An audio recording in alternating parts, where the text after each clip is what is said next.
Hi, this is Charles Hoskinson broadcasting live from warm, sunny Colorado. Always warm, always sunny. Sometimes Colorado. Today is October 13th, 2025.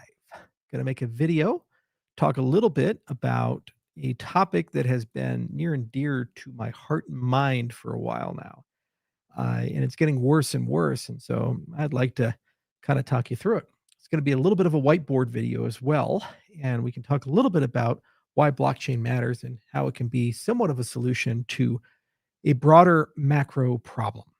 And what is that broader macro problem?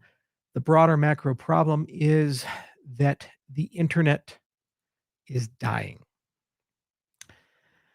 So we have this person right here, Cardano Mini says, clearly no one cares about Cardano after Charles drained ADA Treasury, and now ADA is the only coin down 75% from all-time high. This particular account was created April of 2025, almost no followers, nothing remarkable about it other than the fact that every time I post something, it comments on it.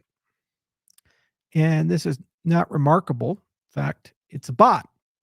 And there are thousands and thousands and thousands of these things. And it's made it almost unusable for posting on X.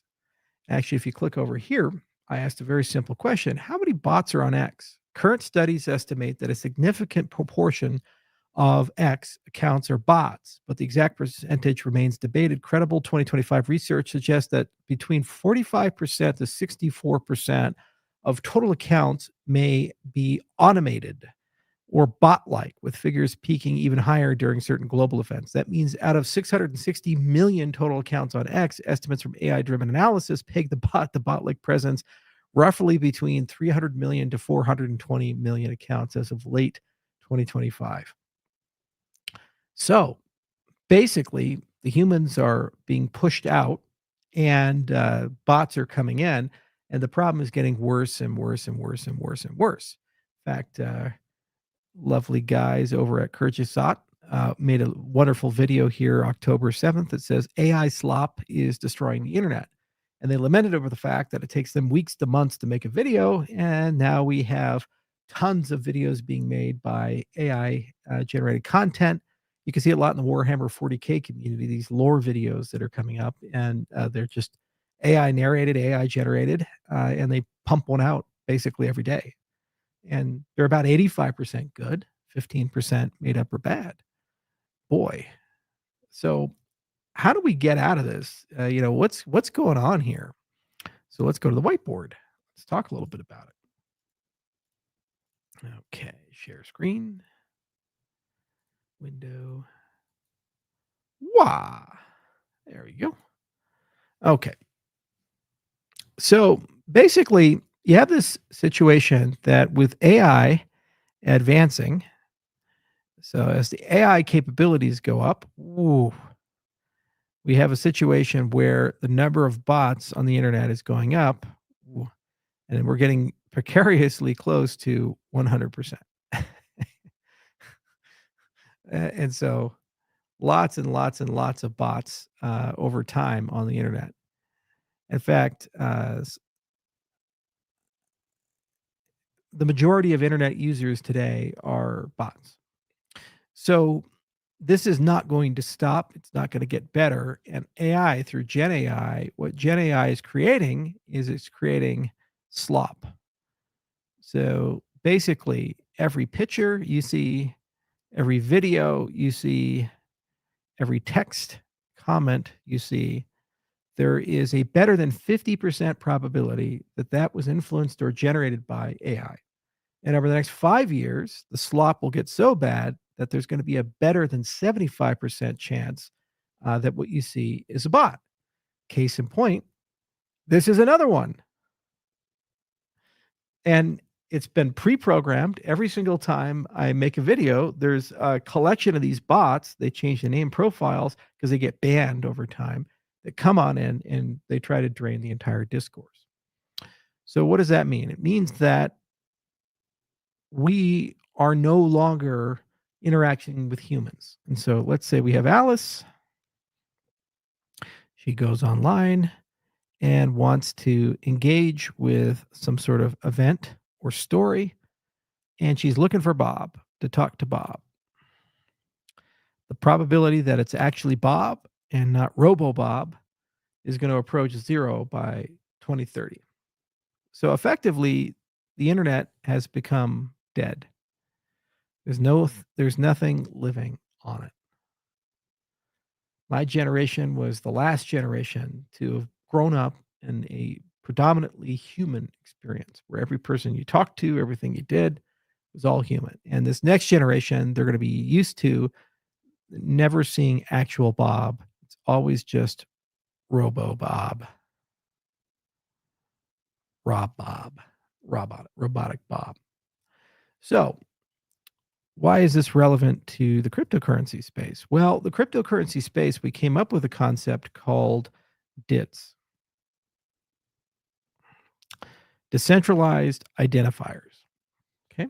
And these DIDs, what they allow you to do is assign to a person an ID, and then you can prove properties about that person.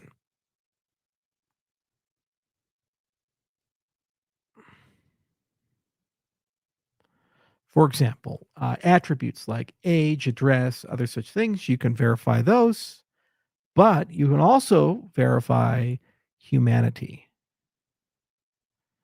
In fact, there's a lot of people these days that are working on a proof of humanity. And let me show you a few that are on the list. Ba-dum-bum-bum. Okay. Wow. So we have proof of human from the Claros people. We wrote a paper with Hongsheng way, way, way back in the day, Virginia Commonwealth University, back in 2016, long before the Agentic AI revolution. She talks about proof of human. And there's even some things we're being inspired by with Quantum Hosky, which is a company called Arctop, where it turns out your brain actually has a unique fingerprint, and you can use your brain for proof of human because we're building a brain computer interface right now for Quantum Hosky, and it allows you to play the game with your mind. But this allows you to actually have a proof of human identifier inside the system.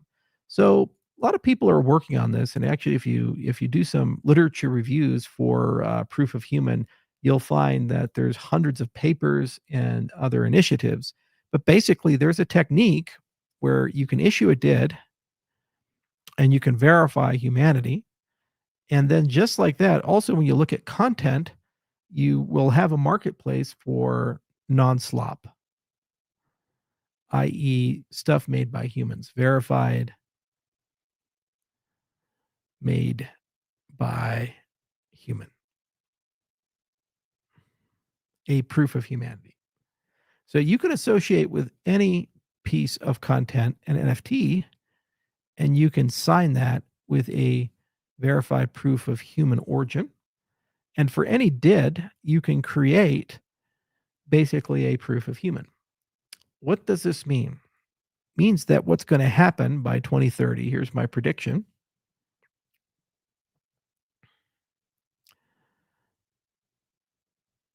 So this is the internet. We're going to have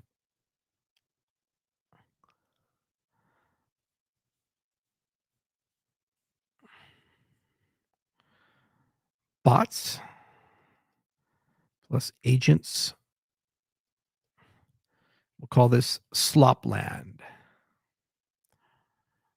It's basically the internet by and for artificial intelligence.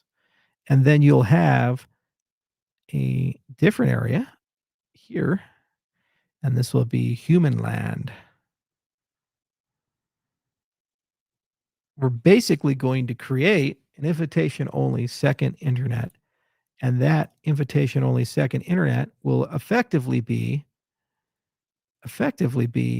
the only place humans are allowed to go. The rest of this will become gradually inhospitable. In fact, everything is changing. If you take a look at ads, for example, right now ads are made for humans. So they're going to human land. But if the majority of traffic is bots and agents, how do you influence the behavior of bots and agents with a Google AdSense or with Meta ads or Facebook or YouTube ads or these types of things? Humans aren't there to watch them or get influenced by them. They have different search parameters, so they don't really care about the advertisement. So a whole multi-trillion dollar industry is going to be disrupted by the fact that ads no longer work the way we want them to because they're no longer made for humans. And actually, there's all this agent to agent commerce that's happening. You have kind of like MCP and these A to A protocols. You have things like X.402. And what they're doing is they're creating a web of connections for payments and communication to occur for agents to autonomously perform tasks. So, what will end up happening from human land is nobody ever goes to a web browser anymore. They'll go to an agent interface, and Comment is an example of this from Perplexity, but there's others that are being invented. And that agent interface, they're going to tell the agent interface what they want. Okay, they're going to say, I want to buy a hat or something like that. And then a swarm of agents will go into Slop land and they'll have protocols to buy stuff and they'll have protocols to talk to each other and protocols to talk to services. And then they'll come back with an outcome. But you, the human, no longer venture into the internet. Humanity is gone from all of that. What about all these social experiences? Like, I go to X not to have 40,000 bots accost me and attack me and beat the crap out of me every fucking day. What's the point? Just go in to be abused. Social networks don't really work well in this paradigm. The purpose of a social network is for Alice to talk to Bob, to listen to Bob's ideas, not to talk to Robo Bob, not to read AI generated slop and AI generated videos. I want gen human stuff. And I want genuine human connections and conversations.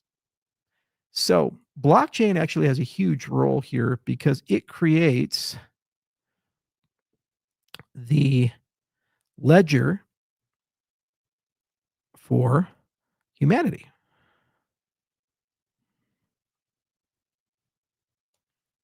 If you think about it, it's the place where the dids live. It's the place where the proofs can be checked. It's the place where the NFTs verifying gen human content are. Where it's the regulating layer of all of this. But also, at the same time, blockchain can be the ledger for AI agents. Every one of these agents that you send to go look for something in Slopland, those agents, they have to be programmed to know you. So generally, we have terms for that, like RAG, retrieval augmented generation, or fine tuning is another example. But the basic concept is that the LLM has to be parameterized in a way with enough context, either where you adapt the model itself or you inject context in. And that context gives the agent a customization. For example, let's say you're shopping and Alice says, well, I want to buy a dress. Well, what if Alice's favorite color is blue? She probably wants a blue dress then. Okay, well, that's a nice little fact. Well, how does the agent know that? You have to inject that in. So, what's the marketplace for agents that know you and also agents that are subject matter experts? For example, let's say I want to buy a hat because I'm going to go to the jungle. Where do I find an agent where that agent knows a lot about hats and a lot about the jungle? I could go and load up and rag it myself, put a lot of effort in and put a lot of money in time to basically build the world's best hat database, or I get paid $2.99 to Uncle Bob's agent shop and buy used to a pre-parameterized agent model specifically for hat buying. And it's the world's best hat expert. Then I could talk to Uncle Bob's magic hat bot and I could tell him what I want. And that magic hat bot can go into Slopland and figure it out with all the other agents for me. Well, hang on a second here. Like, where does that marketplace live? Is that on Microsoft servers? Is that on Google servers? Well, what if that marketplace lives on an AI ledger? And this is what people like in the near community are talking about.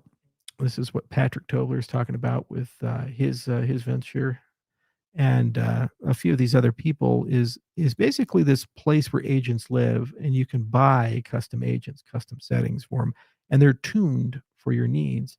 And if none are tuned, you can pay bounties to tune them.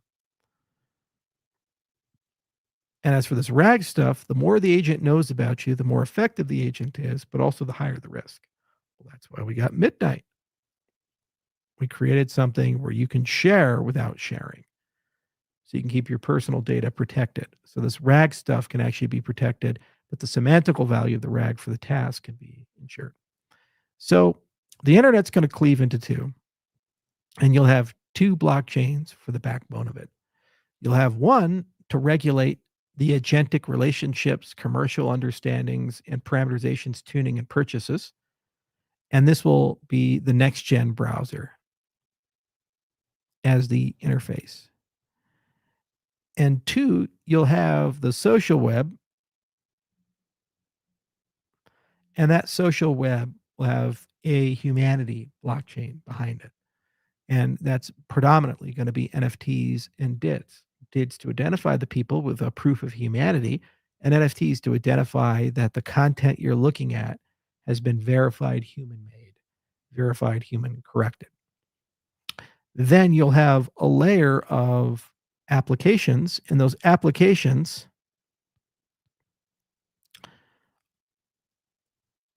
for truth.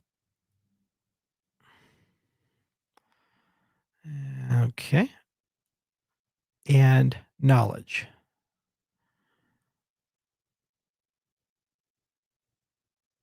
And for truth, what'll end up happening is you have prediction markets.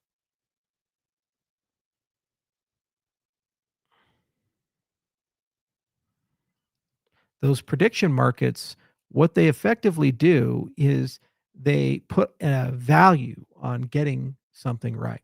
Who won the Super Bowl? Who won the election? What really happened to Jimmy Hoffa? Whatever the heck it is, you can put a prediction market on top of it. And every study's shown that over time, with enough participants, you get a more accurate answer for that event. You also have things like veracity marketplaces, veracity bonds.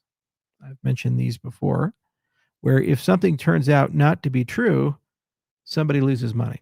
I think all the media has to be here. For Cointelegraph, for example, one of the biggest purveyors of AI slop, dishonesty, and just all around unethical behavior.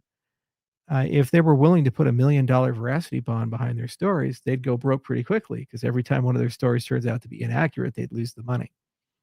So people get pre-trained when they look at something and they start going through a epistemological funnel, an epistemic funnel.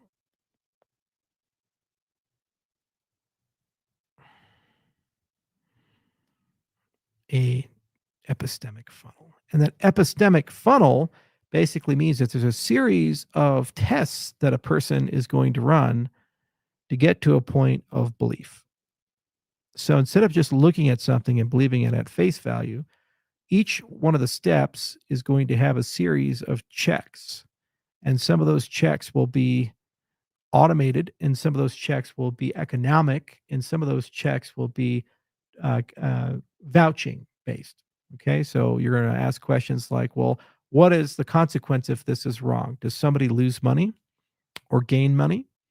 They're going to have AI check it and make sure it's not AI generated. They're going to look for that authenticity NFT that exists there. They're going to work their way through. And then as you go through the funnel, you get to the end of it and you say, okay, now I believe it's real.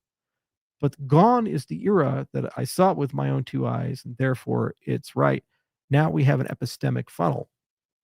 So everything in the human web, human land, we talk about a blockchain for humanity, a ledger for humanity. You also have to have tools, applications, cognitive tools, as well as automated tools to help you organize and get to a point of whether something is real.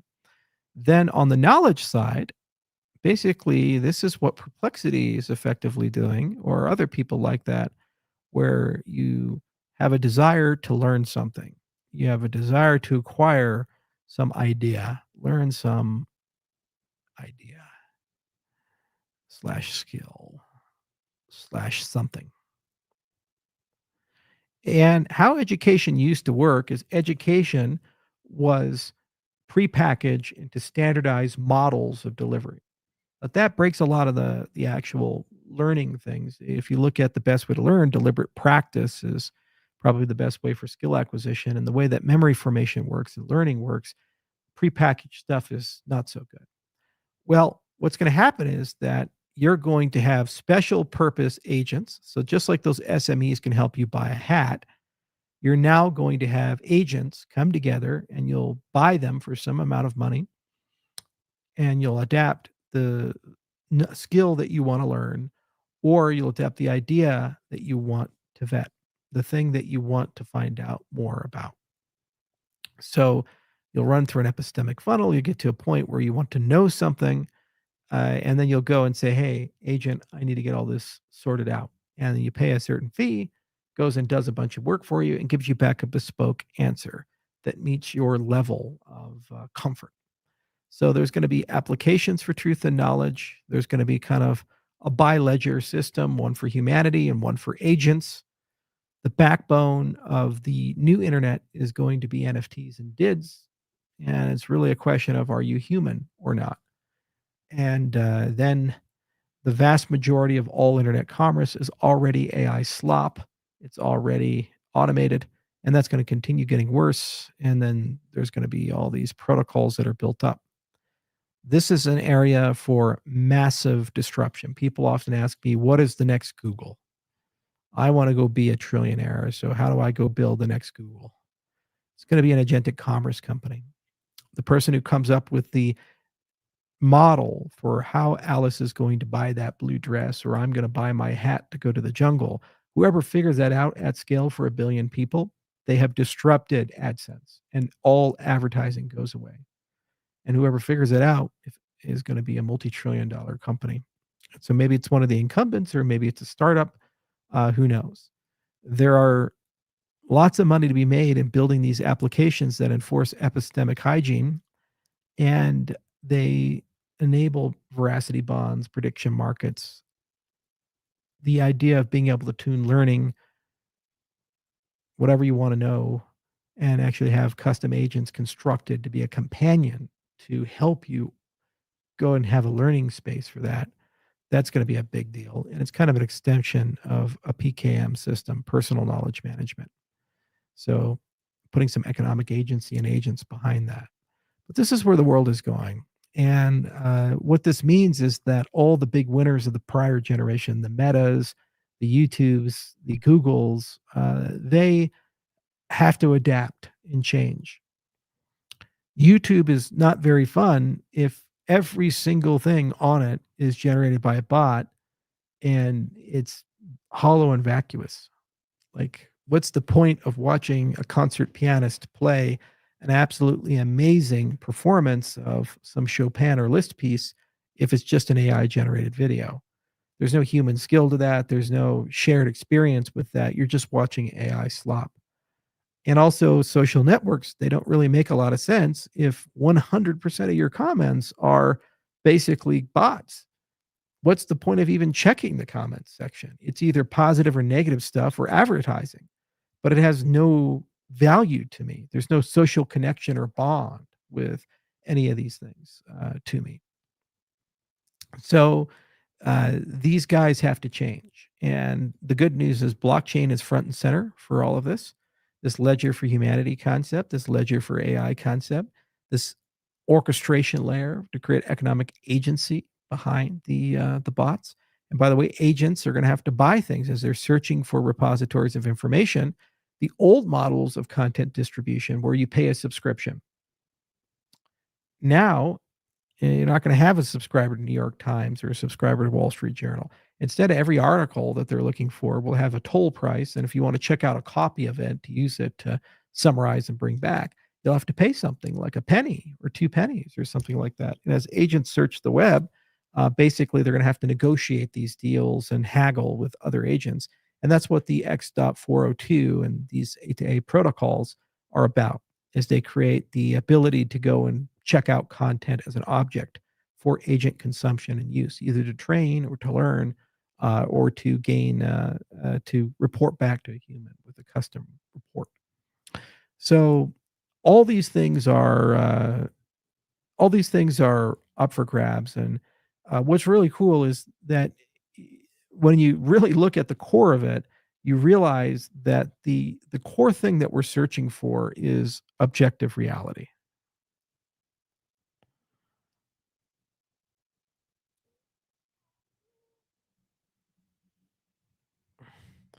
That's what we're looking for, objective reality.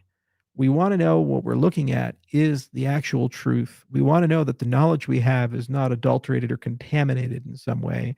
We want to know that the person we're talking to is a real person and not a bot. And blockchains, really what they do is they create a shared space for a synthetic objective reality. It may not actually be reality, but it's a consensus reality.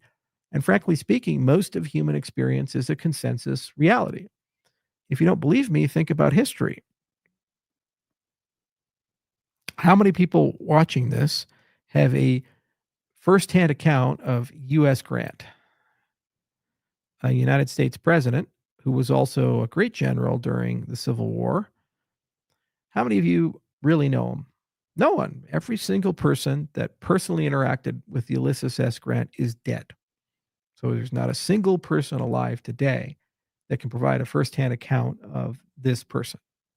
So we have a lot of historical documents and records, but wait a minute, all those historical documents and records, they're kind of a bit biased by the fact that people either like the guy or hate the guy. So they're overly positive or overly negative. So what history has to do is create a synthetic Grant. A we'll call him H Grant. It's not the real Ulysses S. Grant, but a representative sample of the totality of all the letters, all the witnesses, all of the firsthand accounts that were contemporary, the examination of the people around him in the office of the presidency and when he was a general.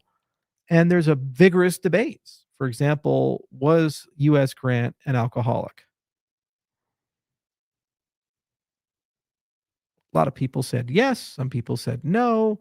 And to what extent did that alcoholism impact his ability to do his job? Hard to say. Now, if you knew him in person, you could have a conversation with them, you can actually interact with them, you lived with the guy, you'd have a pretty strong opinion about that. But unfortunately, history has lost quite a bit of that, and we can only speculate on certain things. Or another example would be George Washington. And here's an interesting controversial question. Did George Washington sleep with Sally Fairfax? Did he have an affair with her? We don't know.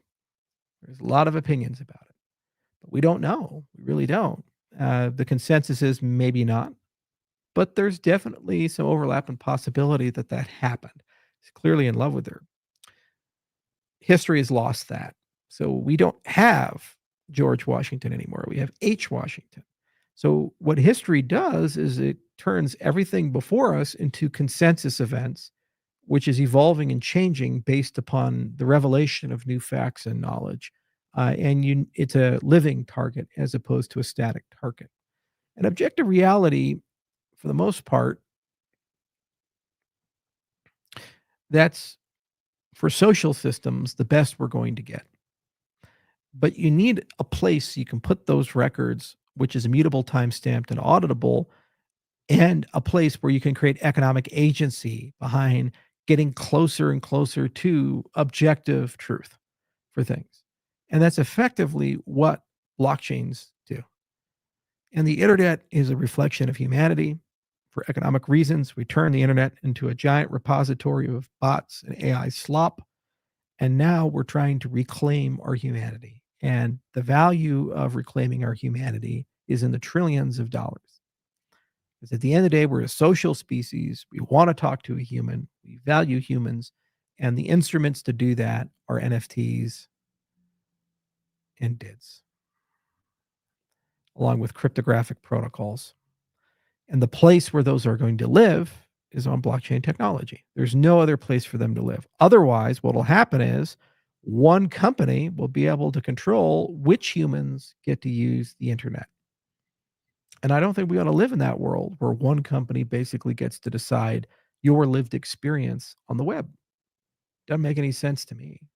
That's a bad situation for everybody involved. So it's really important that we get to a point where we have open protocols, open systems, and we get AI to work for us.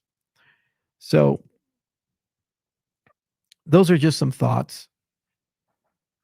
And what's IO's role in all of this? We have a lot of partners in the AI space. We have a lot of partners, obviously, in the content space.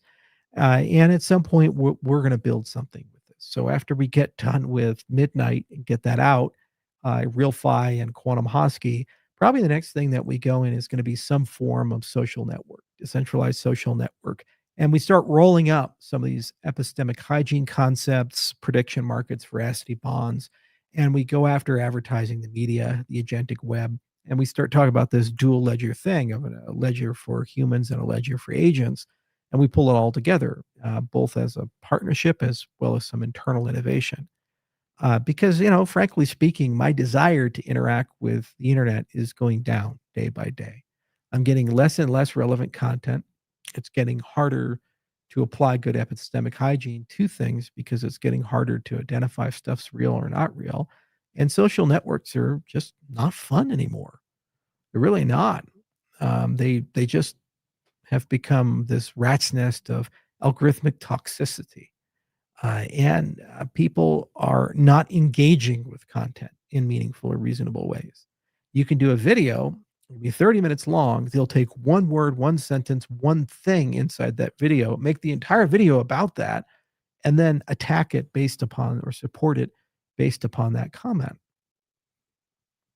Okay, well, but what's the point then of making that video if that is the way we judge them? We should just make 5-second clips then. We can't do 30 minutes anymore.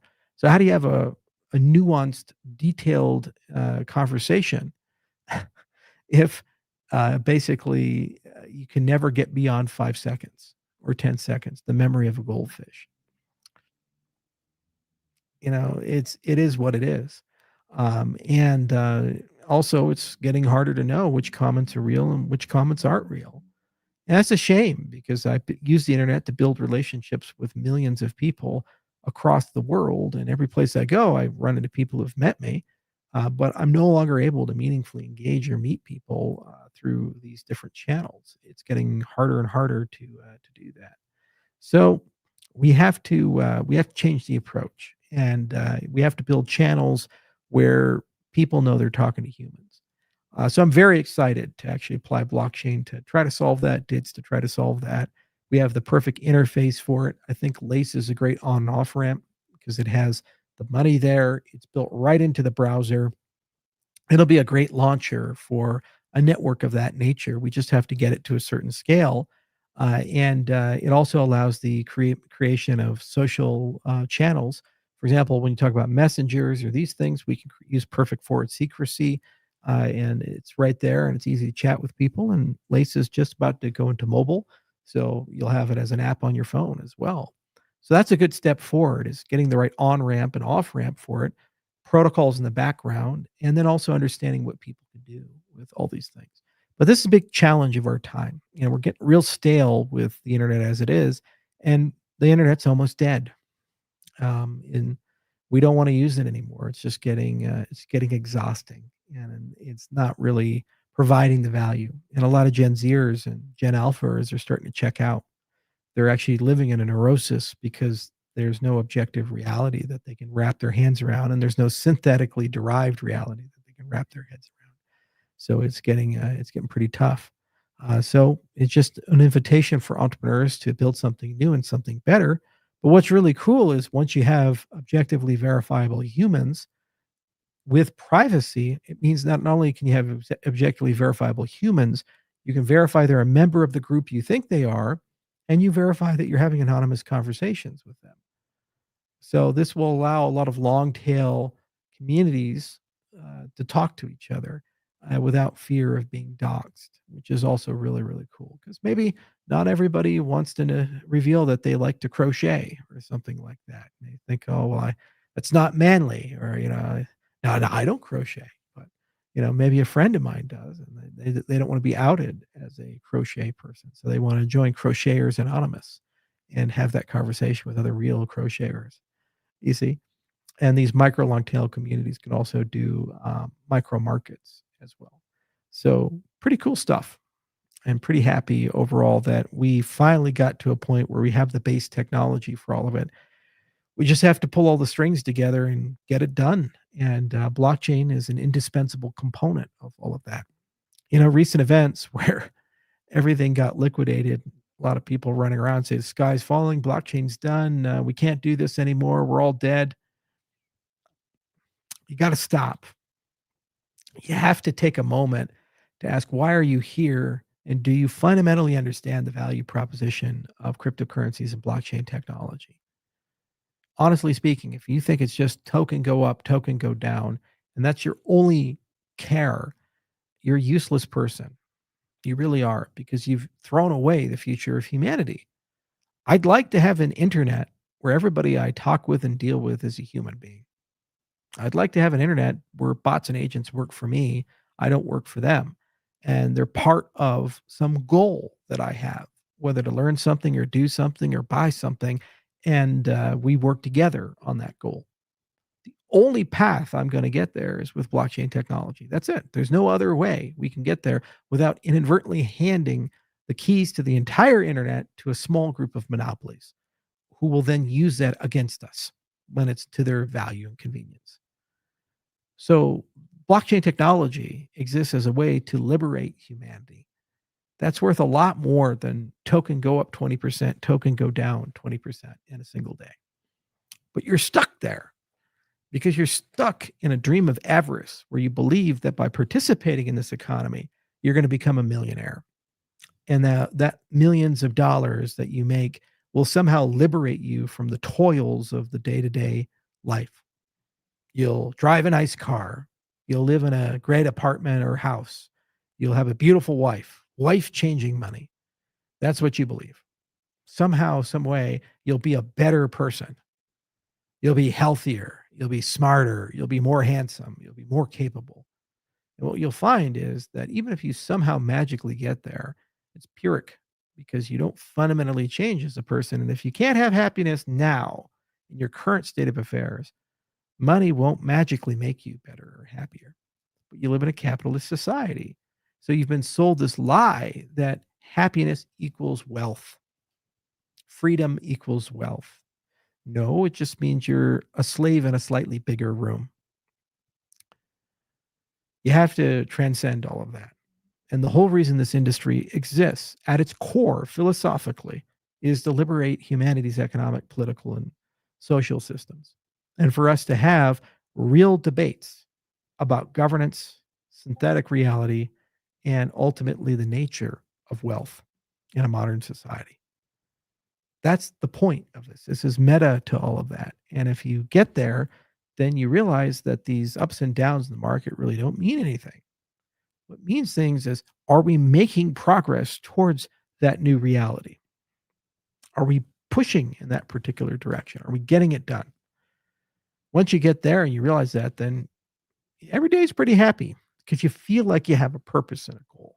You're liberating humanity from a very bad situation that we're in, that's driving everybody insane, that's robbing people of meaning and hope, that's destroying our day to days. It's destroying relationships, and it's destroying the very fabric of truth in society as a whole.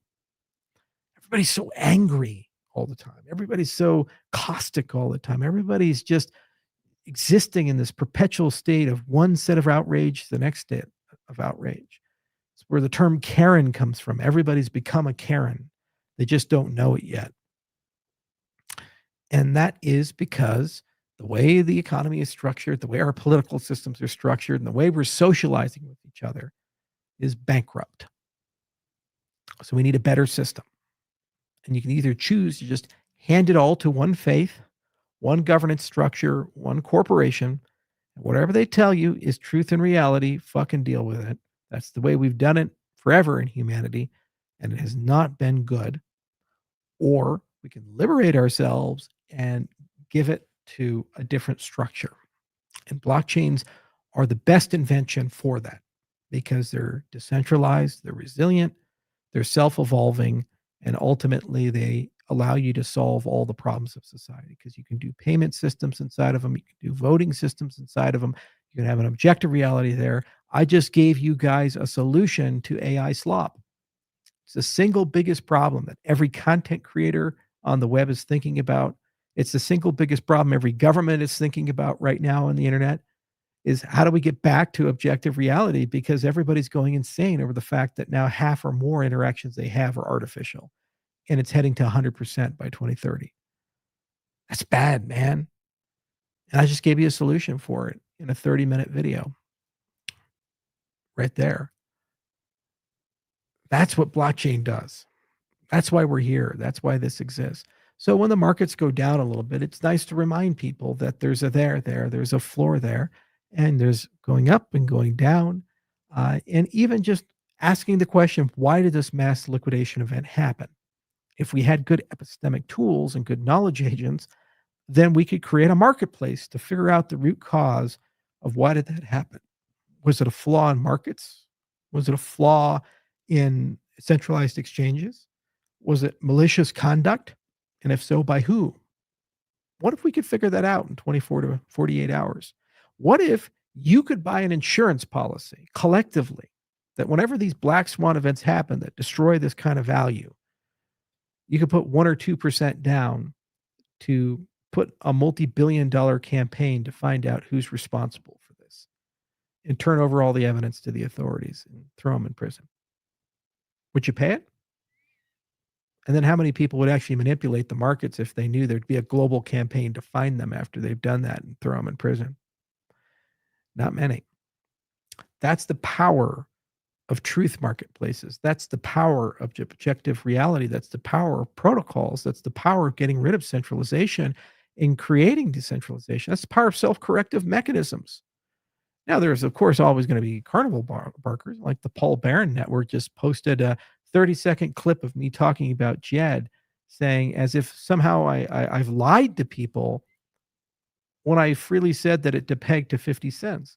But the story wasn't the depegging. The story was the recovery. 99.9% of the time, it's traded in a band of plus or minus 3% for over 2 years of time. And when these black swan events happen, it gets knocked out, but then it recovers. That's pretty remarkable if you think about it. A self-correcting decentralized application doesn't require some sort of central bank to come in and bail people out as a lender of last resort. It has built into the algorithm some capability of doing that. So wouldn't you like a self-correcting governance system? Wouldn't you like a self-correcting economic system, a self-correcting social system?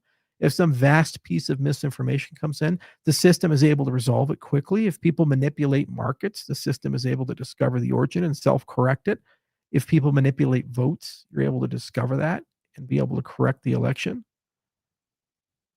That is what you have at a base level in the blockchain space. And what's nice is with identities and you're talking to humans, you also have reputations. And when people manipulate and violate and lie and become carnival barkers, their social credit in the system goes down. Their reputations go to the toilet. And then they suddenly realize that behaving badly creates problems in a social network. They realize that there are consequences to what they say and do. You say, oh, what about freedom of speech? Of course, there's freedom of speech, but that's not freedom from consequences of speech. Everybody who cries for these things, they want to be able to have the freedom to say and do whatever they want, but not realize they live in a broader society. They live in a broader network of interlocking people. If you go and break up a marriage by lying, if you go and lie about something, it creates a grievous harm to somebody, economically or physically. Like you're in a movie theater and you shout fire, a bunch of people get trampled and 3 people die. You can't just say, Well, yeah, free society, freedom of speech. You live with the consequences of the fact that something you've done has harmed somebody, and there's going to be recourse to all of that. And that's just the way it is. That's what a free society requires. You have the freedom to do it, but you have to accept the consequences of it. And how about we make that a little bit easier to regulate?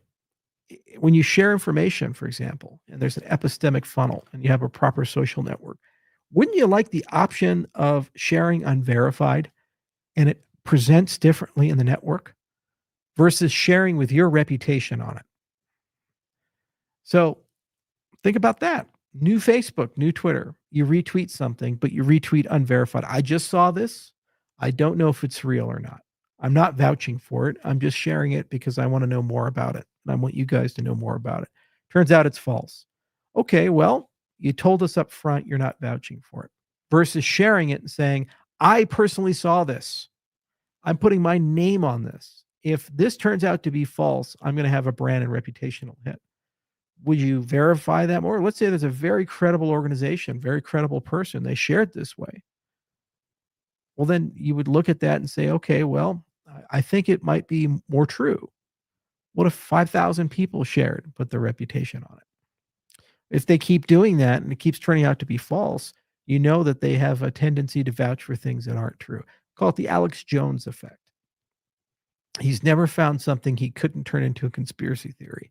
And every now and then he gets something right, but then he gets something wrong, and it creates grievous harm and consequences to people, like the Sandy Hook situation, where the parents of the kids were called crisis actors, and they were called up, and people threatened to kill them, and all kinds of really horrible stuff happened to them after their children had been shot, and he didn't take any accountability for it. He just says, "Well, it's a terrible thing. We just have to move on." For the rest of his career, we know he did that. And every time he says something, we also have to weigh it for the preponderance of these things and say, is there some path where he can verify it more? At this point, the only path for me with Jones would be if he's willing to put real money on the table, that if he's proven wrong, he loses that money. So everything from InfoWars has to have a veracity bond behind it. Can't be trust me, bro. He lost that right. The next generation of social networks are going to have these capabilities. They're going to have tools for the epistemic funnel, tools to share both verified and unverified, tools to interact with agents versus humans, know you're dealing with a human, tools to go anonymous, have aliases. Everybody can be a Satoshi Nakamoto if they want to be and live in that way, and tools to sort out and get to an objective, constructed reality. And in a way, I think that'll get us ahead. It'll push society through. You see, the thing is that next 10 years, all kinds of new things are coming online. Um, we're going to have synthetic biology. I'm personally participating in that. And some of the things we have in our labs are unbelievable. They're magic. They're absolute magic. You guys will see that pretty soon. And it's going to blow people's minds. It's just, you just be like, this can't be reality. And it is. It blows my mind when I see it. I'm like, where are the cameras? This can't be real. And that's just today, 2025. The next 5, 10 years, it's going to be reality plus plus. The same with quantum computers. We are precariously close to actually having quantum computers at scale. If you look at IBM's progress, Google's progress, Microsoft's progress, and others, somebody's going to crack it. And they're getting very close to cracking it. We're right at that inflection point. Well, things like matter gen, you can literally program reality with quantum computers. You'll have a quantum internet, quantum communication. It's pretty trippy, these types of things. When you look at AI, AGI, ASI, it's inevitable. I'd say by about 2027 to 2032. So certainly within the next 10 years, we will have it. And we will be interacting with things that have at their command the totality of all knowledge of humanity and the context behind all of that. So basically, everybody gets to talk to Einstein and know all of these things. And then when we look at the nanotechnology side and the material science side of things, all of that is growing exponentially. And we're gaining capabilities where we're literally going to be able to use these next generation materials to rebuild everything around us up to and including micro robots, which will be integrated into our bodies, first for therapeutic reasons and then later on for augmentation. It's going to happen. People just want it. You work in a place with a lot of silica or coal or something, and you get messed up lungs. Used to be, well, you have shredded lungs, you have asbestosis, you have coal lung. Congratulations, nothing we can do for you. You might as well just go retire, be on oxygen. Well, now it's like, well, the robots will just simply clean and repair your lungs. Same for having cardiovascular problems. Well, your heart's all clogged up. Yeah, we put a stent in, but sorry about it. Just eat out all the cholesterol now. Repair the membranes. That's literally coming. And the first therapeutic applications will be in market before 2035 for these things. It's scary. And why is it scary? Because you don't trust people. You look at all the wonder, but you say, oh, well, all those things will be under the control of a small group of people who will use them to hurt me. You believe that.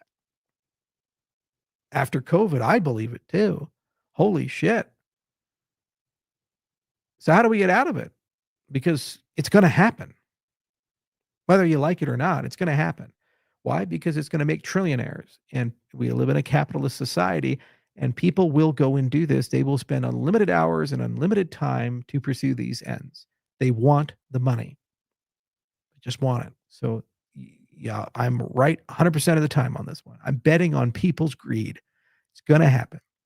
It's not a question of, is it going to happen? It's a question of, what are we going to do about it? We have blockchain. We now have a place for objective reality. We have a place for a common set of rules. We have a place for human rights to exist. We can program these exponential technologies to follow that and prevent them from falling into the hands and being misused by governments and large corporations against all of us. How much is that worth? Can you put a dollar value on that? You can't, because it's literally every day of your life. It's literally your experience as a human being. It's literally what it means to be a human being. So that's why I don't focus too much on the price, guys. Dollar go up, dollar go down, token go up, token go down. What the hell does that mean when you look at all these capabilities? And whether you live in a dystopian hellscape panopticon or you live in a society that respects freedom and your human rights are preserved and protected. This is the challenge of our time. What to do with hyperabundance of technology? What to do with exponential technologies that have the ability to change every dimension of your life, including your body, what goes into it, your genes, what goes into them, every dimension. I have gout. That's why I walk sometimes with a limp, because I've had a lot of damage to my right foot from it. I have to take allopurinol, and I take tart cherry and all this other stuff to treat my gout, my high uric acid levels. What if I could make a plasmid that makes uricase? Humans don't make that. Digest the uric acid to melatonin, you pee it out like vitamin C. I wouldn't have gout anymore. It'd just be gone. Uric acid levels would plummet. Technology for that almost is there. It's called Mini Circle. And we already talked to the company about potentially doing a clinical trial with them. I cure my own gout. How about that? One injection a year. And I don't have to take medicine, and it works better. And I'm just like all of you. It's pretty remarkable. And that's the beginning of elective gene therapies. That's the beginning of this new industry. Again, how do we regulate it? How do we view it? How do we build a framework around the whole thing and gain a better understanding of all these things? Challenging. And I'm a big believer that the most foundational technology is the blockchain. I'm a big believer that the things we invent here as an industry, if we build them the right way, it gives us a tool set to regulate reality in a way where no one is left behind. And we all have basic human rights, and trust can be restored. We don't do that, the next 10 years are going to be very bad and very problematic. And this is the last era of peace that we have. So it's your choice. And ultimately, you got to think it through. Take a moment to work your way through. Literally in this video, we covered the future of the internet and how to get agents in the internet, and also made another case why blockchain is so indispensable. Don't forget it. Thanks for listening.